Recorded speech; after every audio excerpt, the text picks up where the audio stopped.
Well, we're here at the National Wrestling Hall of Fame. We're meeting with the family of Chris Taylor, one of the inductees. Chris obviously is a legend in wrestling, and he's going to be posthumously inducted as a distinguished member of the Hall of Fame this weekend. And you guys all came down. You all from Michigan, or where's everyone living now? Tom and I live in southwest Michigan in Chris's hometown of Dowagiac, Michigan. Okay. And our daughter Jennifer Taylor, she lives in Chicago. Chicago. So you're right in the city, huh? Well, I live in a western suburb. Okay, now that's great. So let's start first with Lynne. Lynne, obviously, as someone who was married to Chris and was involved in his life when he was a wrestler, you have a lot of perspective about just what this honor would mean to him and what it means to you and the family to have Chris's achievements as a wrestler recognized at the Hall of Fame. Yes, it's a very big honor for both Jenny and I, and for Chris's two sisters, and for the city of Dowagiac, and for all of his friends and family. Obviously, people back in his hometown, are they aware of this? Is this yes. so that people are kind of fired up that you guys had an opportunity to come to the Hall of Fame and see Chris immortalized? Yes. Oh, yes. Very, very excited.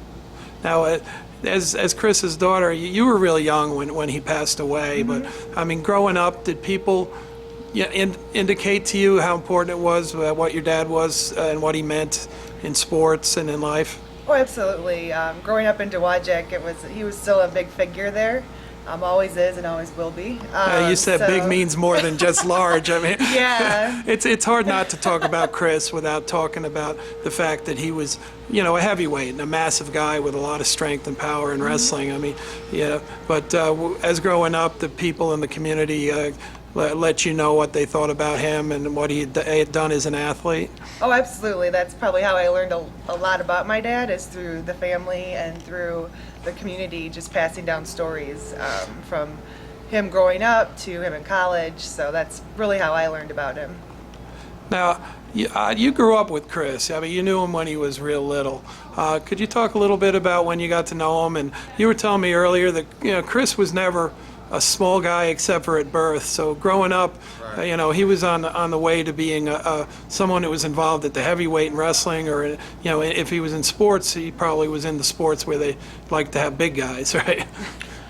Yeah, it was just one of the things that happened as far as him getting into wrestling. He got to be, of course, such a big man, and got into high school level, and the rest of the guys kept prodding him to come on out for wrestling, come out for wrestling. I don't know that his dad was all that thrilled initially, but he got it all worked out with home, because his dad had a farm at the time and wanted Chris to work on the farm. But Chris got in it and of course had some early success and did well.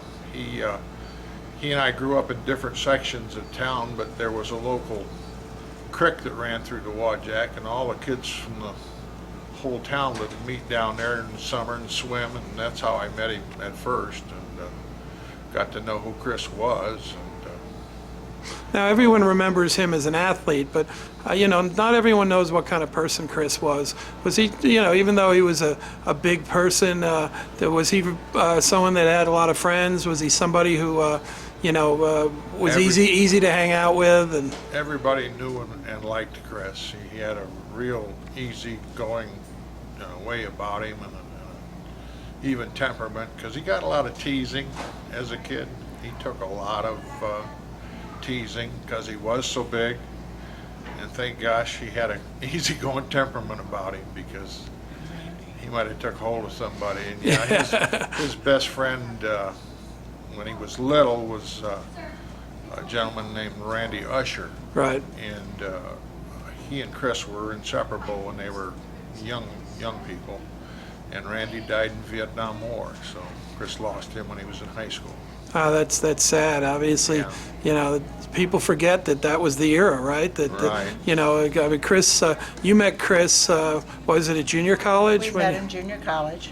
And talk a little bit about what about him made him an important part of your life, and why you got involved, and the part of the journey of being with Chris through his prominent wrestling years. Well, when Chris and I first met in junior college, I was going to be a gym teacher, and he was also in the gymnasium with wrestling. So all the athletes really got to know each other, and the girls' basketball team, which I was on, scrimmaged the wrestling team, and I didn't know Chris was behind me, so one of the first times I ever really, might say, ran into Chris was I turned around and bam, ran right into him, backed up a few steps and ran around the other way. And then we just kind of kept battering back and forth, and I got him a job at a local youth camp that I worked at, and so we just really got to know each other and just hit it off. Now, obviously, you went with him to Iowa State as well after Yes. junior college. What was that experience like? Those were some great wrestling teams. There are a lot of legends in wrestling that were involved with Harold Nichols' program, and Oh. Chris was involved with. Dan Yes. Gable was a teammate. Yes. Carl Adams, my coach, all kinds Yes. of people that are Ben also here in the Peterson. Hall of Fame. Ben Yes. Peterson, Olympic Yes. champion and silver medalist. What was it like to be part of that Iowa State Cyclone world? Oh, it was wonderful. It was just one of the greatest thrilling things to be involved with and be around. And the excitement of going on Friday nights to the wrestling meets was fantastic. Chris's grandparents came once, and one time his parents were able to come out to watch, and we would fill that Hilton Coliseum to the rim for dual meets all the time.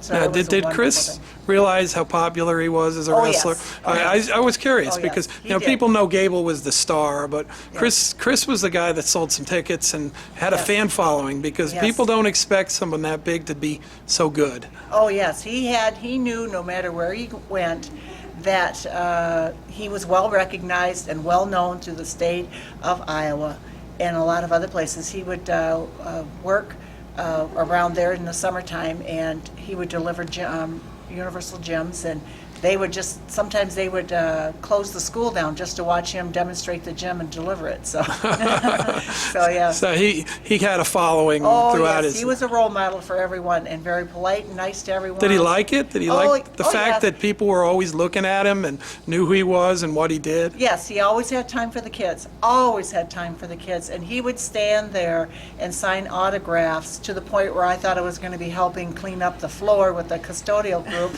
just because we were stood there and we waited and we waited and we waited, because he never left until after he had everybody's autograph signed. And sometimes there wasn't a heavyweight for him to wrestle, so they would pull one of the guys that worked with him in the workout room, they'd pull them out just so, because there were people that came from all over the state just to watch Chris wrestle, and so they would make sure that there was somebody there for Chris to wrestle, even if the other team didn't bring a wrestler. Now, as someone who knew Chris as a kid when he made the Olympic team, what kind of deal was that for the people back home and those that, Oh, it was that were huge. real supportive? I mean, It was huge. I mean, with Dowagiac had never had anybody right. go to that level, and so it was a huge thing for Dowagiac and for the whole community. Touching on what Lynn had just said, I remember leaving a Coliseum with Chris one night when he wrestled professionally. Right. And we came out of a back locker room, and we were headed down this long hallway to leave. And we got about halfway down, and we could hear these kids hollering to folks, "Hey, there's Chris Taylor." Yeah. And they start running down the hall. And Chris looked over at me and he said, "Are they still coming?" And I said, "Yeah, they're coming. We're stepping away, trying to get out the door." And Chris said, "Are them kids still running?" And I said, "Yeah, they're still running." He said, shook his head, and he had to stop and turn around and, Yeah. of course, shake hands and Sure, hold sure. the kids. And, we spent probably 15, 20 minutes talking to the folks. So He I- couldn't leave. Yeah, and then people don't always know Wanted to. those stories, He you know. wanted to, believe me. He was tired, but he wouldn't. He was always, but he always had time for the kids. So what's your memories from the Munich games? My memories, Yeah. I didn't get a chance to go, but I was so proud that his parents and his sisters got to go, and the city helped pay for that. That's a great representation there. So I got to watch on TV, like everyone else, on what went wrong and what went right at the Olympics, and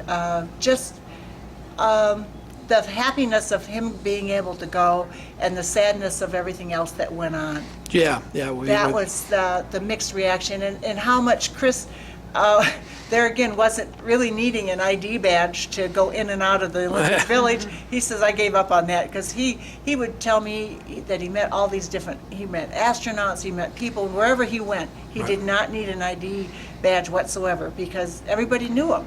Was he pleased with getting a medal? I mean, was that something that... He was disappointed in the point system and how it all turned out. He was disappointed on the referees, on when he wrestled Medved. And he was disappointed, but he was also proud of the fact that he did get a medal. He wished that he would have, because of the points then, he would have gotten the silver, I believe. But and they changed it after the Olympics. But other than that, he was proud of the fact of what he had received. Now, have you seen video of your dad wrestling? Did you ever get a chance to see any of the Olympic things? Does that kind of something that people brought into your life? That, Yeah, I've seen a few videos. Mom actually. obviously, you've prepared seen a something. poster, right? Yeah, exactly. Against the German, that big poster yeah, where he yeah. got thrown. I mean, Yeah, that's everywhere. In fact, yes, shows up in the most unexpected places. well, what are your thoughts about seeing, your dad as an athlete in the Olympic Games? Not having gone through the experience because of your age. Well, I mean, I think it was a really neat experience for him. I think it's a big sense of pride for me to be able to tell people that was my dad. And it's just, everyone just remembers him. We can pop up different places that his memory comes up. So it's definitely a sense of pride. One last question. What about Chris that you want people to know about him? I mean, as a person. Obviously, his wrestling legend is ahead of him with how he competed and was able to succeed. And, obviously, as a big man, people really had an interest and an attraction to him because of his athletics. But what is it about Chris that people should remember now that he's going in the Hall of Fame as a person? That he was a really good, kind man. Yeah. Okay. And Yeah. he really was an ambassador to the sport of wrestling. And not even on his headstone, it's written, a friend to all. Right, and that's going to be the spirit that you guys take into this weekend, that he was not only an ambassador, but a friend. Yes.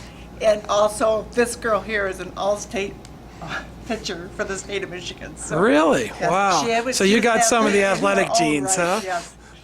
A long time ago. Yeah, that's okay. Yes. No, I mean, the legacy continued. Oh, yes. That's wonderful. Kept Well, hey, them on we twice. appreciate you guys being here, and we look forward to, you should have a lot of fun. The whole weekend is a good experience. I've been to a number of them, and, certainly it'll be neat to see Chris along with his peers here. Oh, yes. If I can make it through this. Well, thank you so much. Thank you very much. Appreciate it, Yes. everybody. Thank you.